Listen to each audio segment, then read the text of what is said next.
Welcome. I'm Pastor David Jansen. I teach the Pathfinders class at Grace Community Bible Church on Sunday mornings at 9 a.m. And this video is an introduction to our lesson this Sunday, June 28th, giving you some information about what we're going to be talking about before we get together on Sunday morning. So on Sunday morning, we're able to interact, spend more time interacting as we look at the lesson. We have been focusing on our specific mission statement here at Grace Community Bible Church, which is encouraging people to think and to pursue a biblical relationship with Jesus. And we've been looking at the first part of that, encouraging people to think. So we've been doing a 5-part series. The first class was on loving God with our mind, which is the greatest command, along with all the rest of our being. We then did a lesson on asking questions. We looked specifically at Jesus asking questions, because he asked some 225 questions, different questions in the Gospels as he interacted with people. The third lesson, we looked at listening, how critically important it is, especially if we ask questions, that we listen and hear what the people are saying and understand them. And then last Sunday, on the fourth lesson, we talked about life on mission, thinking about our life as being on mission for Jesus in the various venues of our life in terms of where we work and play and live. And so this Sunday we're doing the 5th lesson, which is on growing in our thinking.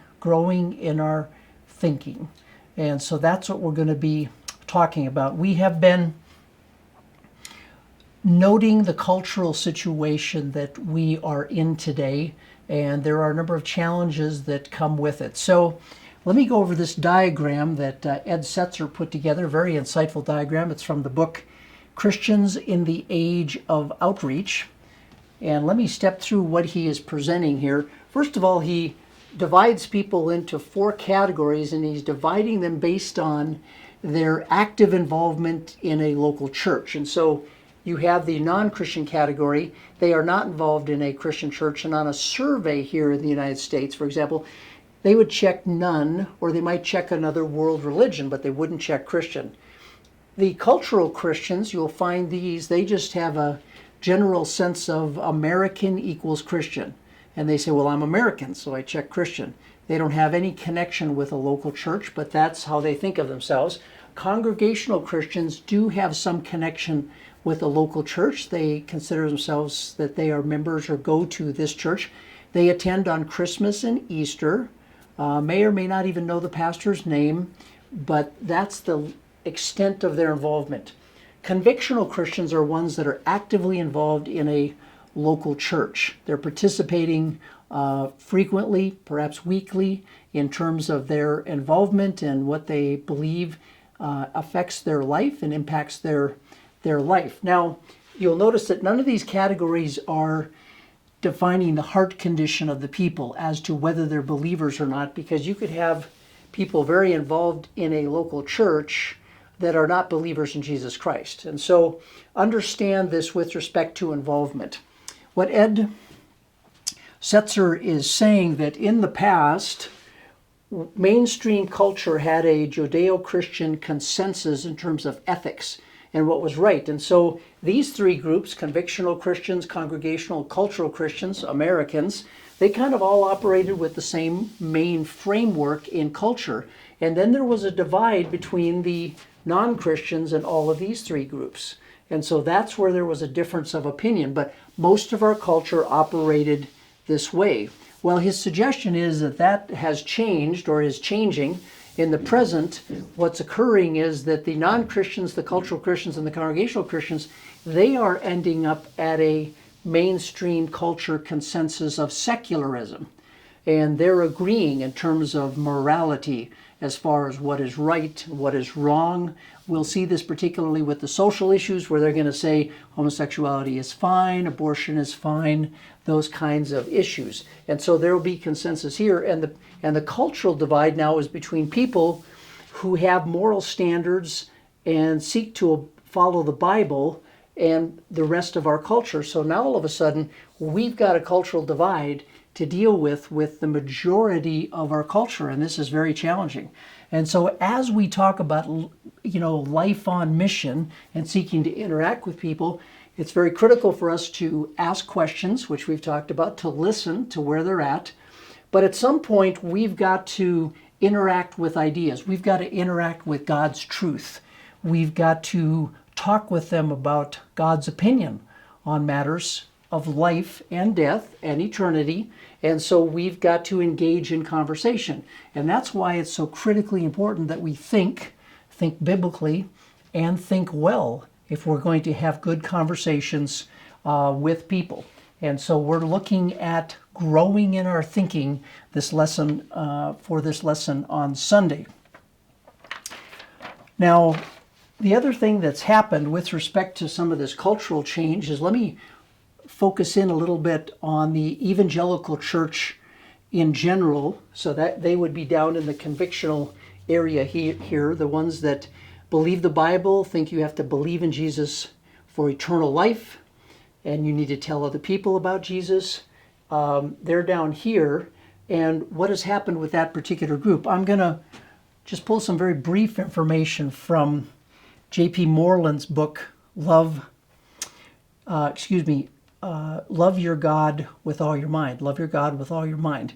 And he makes some observations in terms of what's happened with evangelical culture. And he has noted that in the past, in looking back in the 1800s, there were three great awakenings. Charles Finney was an example of one of those as an evangelist at that time. But the three great awakenings had an anti-intellectual emphasis. They were focused on emotionalism, focused on let's get converts, let's get people to say they believe in Jesus and have an emotional conversion. And as a result, it was not very deep in terms of biblical truth and thinking about things. And as a result, there were some places that were really kind of hotbeds for all kinds of ideas. There's an area called the Burned Out District at that time in New York, and that's where we get both Mormonism and Jehovah's Witnesses. It's from that location, that area, and that time frame. And so there was some anti-intellectualism, and we're still dealing with it today. We're going to talk about some in class because there's quite a number of ramifications even today for that kind of perspective, this anti-intellectualism. The other thing that happened is evangelical Christians either withdrew from main culture or in one sense got kicked out. In the 1800s, you have the influence of David Hume, Immanuel Kant, these philosophers, the emphasis of German higher criticism that said the Bible was not true. You end up later with Darwinism. And then at the beginning of the 1900s, you have the fundamentalist versus modernist controversy, where pastors that held to the Bible and believed it and were involved in mainline denominations got kicked out. They didn't withdraw. They got kicked out and locked out from involvement in their local church. And by the way, just side note, that's where the IFCA came from. It was originally called Independent Fundamental Churches of America. And so these were these pastors that got kicked out of their churches because they believed the Bible, and they gathered together as an independent organization. That organization just uses the letters IFCA today, and our church is part of IFCA. And so those kind of dynamics were happening with the evangelical church. And so we're going to talk about that a little bit in class, because some of the ramifications of those, especially anti-intellectualism, is still with us today.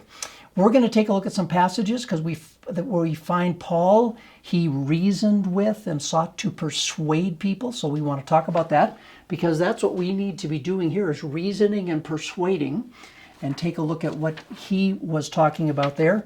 And then also we'll focus on a couple passages. One of them is a well-known passage, Romans 12, 1 and 2, where it says that we need to renew our mind. And we'll talk about what is involved with that. So that's just a quick introduction of what we're going to be doing on Sunday as we talk about growing in our thinking in a way that honors and pleases Jesus Christ.